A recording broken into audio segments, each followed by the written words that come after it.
Affairs की ओर अग्रसरित होते हैं बच्चों हम लोग। ये है what is CPACE, centre for processing accelerate corporate exit. Corporate exit क्या है? कॉर्पोरेट एग्जिट का मतलब है कि भाई अगर आप चाहते हैं तो कॉर्पोरेट एग्जिट आज की डेट में 70 से 90 दिनों में हो रहा है। मतलब अगर आप कॉर्पोरेशन छोड़ना चाहते हैं, आप एक बिजनेस बंद करना चाहते हैं, 70 से 80 दिन में अपना कॉर्पोरेशन बंद कर दें। इससे क्या होगा? इससे कई सारे फायदा होंगे।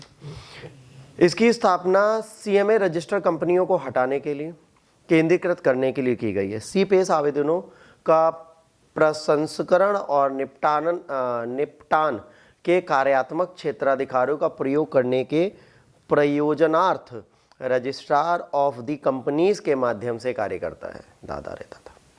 ये कॉर्पोरेट मामलों के महानिदेशक की देखरेख में काम करता है।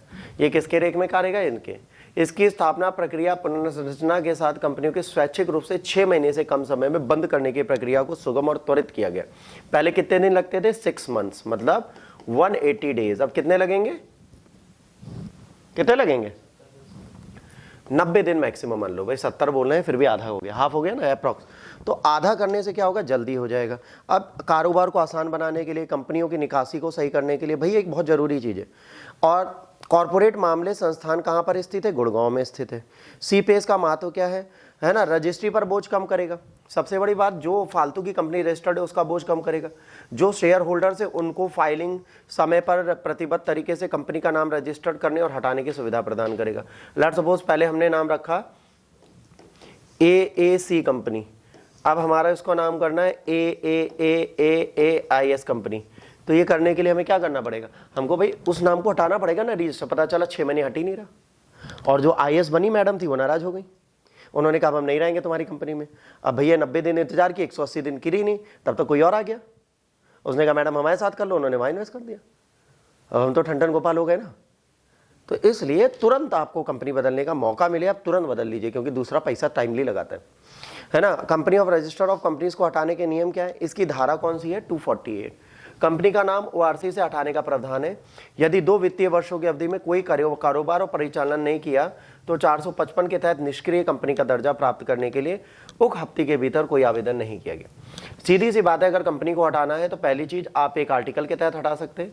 अगर आपने 2 साल तक कोई भी कारोबार नहीं किया तो 455 के तहत उसको इनएक्टिव माना जाएगा और बाद में हटा दिया जाएगा। मान लीजिए मैंने कंपनी खोली और 2 साल तक मैंने उसमें कोई ट्रांजेक्शन नहीं किया, कोई अकाउंट नहीं खोला, कोई कंपनी नहीं खोली, मतलब रजिस्ट्रेशन करा लिया। रजिस्ट्रेशन 3-4 हज़ार की चीज़ है। अब उसके बाद मैंने अकाउंट ही नहीं खोला, मैंने उसके लिए कोई काम ही नहीं किया। मैंने ABC कंपनी रजिस्टर करा ली है ना, VCC कंपनी रजिस्टर करी, बहुत सारी कंपनी रजिस्टर कराई, और मैंने किसी में काम नहीं किया। तो सरकार पागल है क्या? अब वो नाम किसी और को देना चाहती, मिल ही नहीं रहा। ठीक, तो यहाँ पे एक प्रॉब्लम आएगी, इसको कट रहा है। अब कंपनी रजिस्ट्रार ROC होता क्या है? Officer under the ministry of corporate affairs. किसके अंतर्गत आता है? ROC ministry of corporate affairs के अंतर्गत आता है। जो बॉडी है जो एडमिनिस्ट्रेशन कंपनी को और लिमिटेड लाइबिलिटी पार्टनरशिप LLPs को चेक करती है, और इनका रजिस्ट्रेशन होता है कई यूटीज और कई स्टेट्स में, उनको चेक करती है। LLPs क्या होता है? लिमिटेड लाइबिलिटीज पार्टनरशिप का मतलब है, लेट्स सपोज A पर्सन ने आपके साथ पार्टनरशिप की, बट वो कर रहा है LLP साइन। LLP का मतलब क्या हो गया कि जो एक्टिव पार्टनर है वो ज्यादा काम करेगा, जो इनएक्टिव पार्टनर है वो कम कार्य करेगा, इसकी लायबिलिटीज कम है। लेट्स सपोज A पर्सन की एक कंपनी थी जिसका नाम था XY, और B पर्सन इस XY कंपनी में पार्टनर बनता है, बट इसने कहा, A ने कहा कि भाई मैं 80 लाख लगा चुका हूं और मैं इसकी वर्किंग नहीं करना चाहता। तो B ने कहा मैं इसकी वर्किंग करूंगा पर मैं इन्वेस्टमेंट 0 रहूंगा। अब ये क्या होगा? ये लिमिटेड लायबिलिटीज में आ गया। क्यों? क्योंकि इसने कहा ये सारा ड्यू अब तुम्हारे ऊपर। अब इसकी लिमिटेड लायबिलिटीज हो गई, इसकी फुल लायबिलिटीज हो गई, इसका अपोजिट हो सकता है। ये इन्वेस्ट कर रहा हूं, इसको दे रहा हूं, तो एक बंदे की लायबिलिटीज कम है। मतलब अगर कोई कंपनी में जाएगा, बात करेगा, तो B पर्सन से अब बात करेगा, A से नहीं। अब B पर्सन की सारी जिम्मेदारी होगी मुझे पैसा देना। ठीक, अब A पर्सन से कोई मतलब नहीं उस कंपनी से, उसको अपने 80 लाख भी आप ही दो, कंपनी के सारे डेली एक्सपेंसेस भी आप देखो, रेंट भी आप देखो, स्टाफ भी आप देखो, नॉन मेंटेनेंस भी आप देखो। लिमिटेड लायबिलिटीज पार्टनरशिप में दूसरा पार्टनर खुश है और उसने कहा प्रॉफिट का मुझे 40% दे देना। अब वो चैन से घूम रहे। फोन किया पहले पार्टनर, साहब कहाँ है? अभी तो मॉरिशस हूँ, कल बैंकॉक जाऊंगा मसाज कराने। अब दूसरा कह रहा है यार तो मौज काट रहे, क्योंकि लिमिटेड लायबिलिटीज है ना, उसको ना पुलिस पकड़ेगी, ना कोर्ट केस होगा, कंपनी फ्रॉड होगा, तुम जेल जाओगे।